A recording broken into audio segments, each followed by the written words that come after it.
বন্ধুরা চলো আজকে একটা ঝটপট করে একটা রেসিপি তৈরি করে দেখাই। খুবই সুন্দর রেসিপি, হেলদি, যেমন হেলদি তেমন প্রত্যেকের জন্য ভীষণ উপকারী এই একটা রেসিপি। চলো তোমাদেরকে পুরো ভিডিওটা দেখতে হবে, পুরো ভিডিওটা স্কিপ না করে দেখো। ভিডিও আমি যতটা ছোটো করেই করি। আর তোমাদের কাছে অনুরোধ রইল, যদি রেসিপিটা একটু ভালো লাগে তাহলে লাইক শেয়ার কমেন্ট করো। যার ইউটিউব থেকে দেখলে সাবস্ক্রাইব করে পাশে থেকো, আর ফেসবুক পেজ থেকে দেখলে পেজটা ফলো করো, এইটুকু অনুরোধ রইল।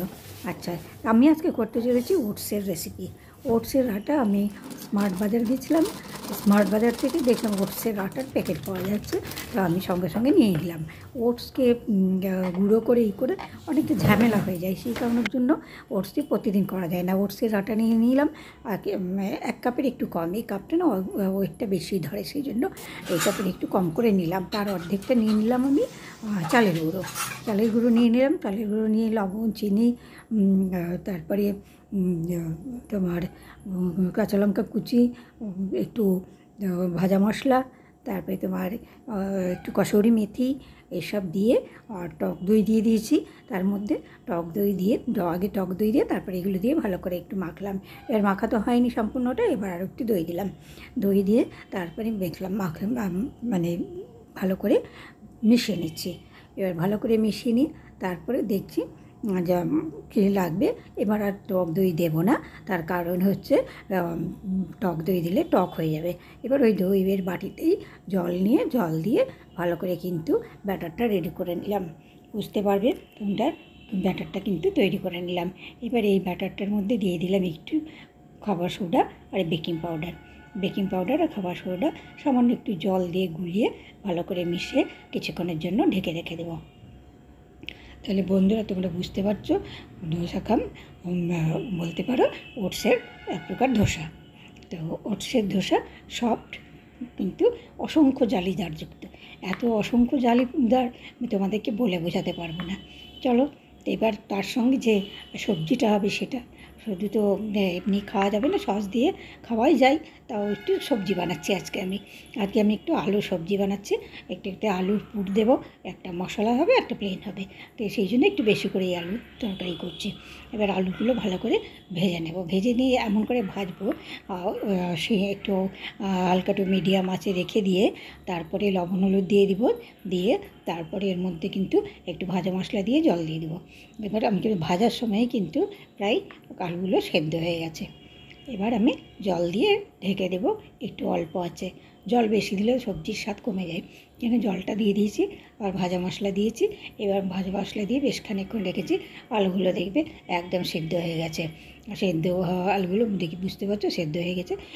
এই অবস্থায় আমি একটু সবজি তুলে রাখবো রেসিপিটি খাওয়ার জন্য, বা সেই ধোসা রেসিপিটি খাওয়ার জন্য। এবার তুলে রেখে দিলাম এই তরকারিটি দিয়ে খাওয়ার জন্য। বাকি সবজিটাকে আমি ভালো করে হাতা দিয়ে বাড়ি মেরে ম্যাশ করে নেবো। এর মধ্যে একটু আমি সামান্য পরিমাণে পুদিনা পাতা দিয়ে দিলাম, একটু ধনে পাতা দিয়ে দিলাম, দিয়ে নাড়িয়ে নিয়ে ভালো করে তুলে নিলাম। এটাকে ঠান্ডা করতে দিব, কেননা পরে যখন আমি তো রেসিপি তৈরি করব তখন কিন্তু এটা লাগবে। সেটাকে ঠান্ডা করতে জন্য ছড়িয়ে দিলাম একটা প্লেটের মধ্যে, ঠান্ডা হতে থাকে। এইদিকে আমি যাই ব্যাটারটা কতদূর কী অবস্থা। প্রথমে আমি একটা প্যান বসিয়ে দিলাম, ফ্রাইং প্যান। এবার আমি ঢাকনাটা তুলে দেখি কী অবস্থা হয়েছে। দেখো কী সুন্দর ফুলে গেছে, কতটা ফেপে উঠেছে। দেখো কোনো ইস্ট ব্যবহার নাই, কিন্তু এর মধ্যে কী সুন্দর ফুলে উঠেছে। এবার এর মধ্যে আমি একটু ধনেপাতা কুচি দিয়ে দিলাম। ধনেপাতা কুচি দিয়ে এইবারে আবার একটু ভালো করে ব্যাটারটাকে মিক্সড করে নিলাম, দিয়ে ভালো করে এবার হাতা দিয়ে এখন আর ম্যাশার দিয়ে করছি না, হাতা দিয়ে একটু করছি। এবার তেল দিয়ে দিলাম, তেল দিয়ে একটু জলাছিটা দিয়ে ভালো করে মুছে নিয়ে এবার ব্যাটারটা দিয়ে দিলাম। এক হাতা ব্যাটার দিয়ে দেখতেই পাচ্ছ কেমন জালি পড়ছে, অসংখ্য ছিদ্রযুক্ত। এবার এইটা ভালো করে যখন দিয়ে আসবে উপরে একটু তেল দিয়ে দিব, তেল দিয়ে একটু চারিদিকটা ভিতরটা একটু লাল লাল হয়ে আসবে, ঠিক সেই মুহূর্তে আমি উল্টে দেবো। আমি এটা একদম মানে দোকানের মতো ধোসা করছি না, এটা জাস্ট খাওয়ার জন্য করছি বাড়িতে, সেই জন্য আমি উল্টা পিসাটাও ভেজে নিচ্ছি। কেননা অত পাতলা চিকন করে করছি না, একটু বাড়িতে একটু মোটাই হচ্ছে, তো সেই জন্য জালিদারযুক্ত এটা দেখতেই পাচ্ছ বলতে পারো ধোসাই একরকম। ভালো করে উল্টে নিলাম, উল্টে নিয়ে তুলে নিলাম। এটার মধ্যে কোনো মশলা দিচ্ছি না। প্রত্যেকটাই কিন্তু অসংখ্য জালি পড়ছে, অসংখ্য ছিদ্র পড়ছে, প্রত্যেকটা খুবই সুন্দর উল্টে যাচ্ছে। উল্টে আমি তুলে নিচ্ছি। এইভাবে তুলে আমি অনেকগুলোই ভেজে নিলাম। এরপরে আমি কিন্তু ব্যাটারের মধ্যে পরোটার মধ্যে দিয়ে দিব মশলাদার করব। এবার আমি দিয়ে দিলাম এই যে আলুর মিশ্রণটা রেখেছিলাম, সেই মিশ্রণটা দিয়ে দিলাম। মিশ্রণটা দিয়ে ঠিক ধোসার আকারে তুলে নিলাম। এই দেখতে পাচ্ছ, এটা এক প্রকারের মশলা ধোসার মতন হলো। এটা হচ্ছে বাড়িতে এইভাবে যদি নিজে দোকানে না গিয়ে বাড়িতে যদি তৈরি করে খাওয়া যায়, তাহলে বলো তো কার না ভালো লাগে। বাড়িতে তৈরি জিনিস সুস্বাদুও হয়, আর বাড়ির নিজের পছন্দ মতো তৈরিও করা যায়। আর তৈরি করে খেলে কিন্তু আমাদের শরীরে অনেকটা উপকার হয়। শরীরের উপকার কিন্তু প্রচণ্ড হয়। না এখন কিন্তু পেটজনিত সমস্যায় ছোটো থেকে বড় প্রত্যেকেই প্রায় ভুগছে। বাইরে কি তেল দেয় না দেয় অনেক কিছুই কিন্তু ম্যাটার করে। ভাজা আমার প্রায় কমপ্লিট হয়ে গেল। দেখো কতগুলো কমপ্লিট হয়ে গেছে, সুন্দর হয়েছে, কত সুন্দর।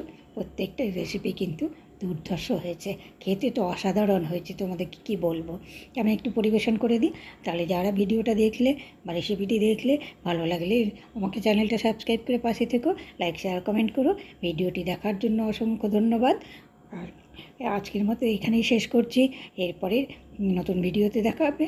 সুস্থ থেকো, ভালো থেকো, সাবধানে থেকো।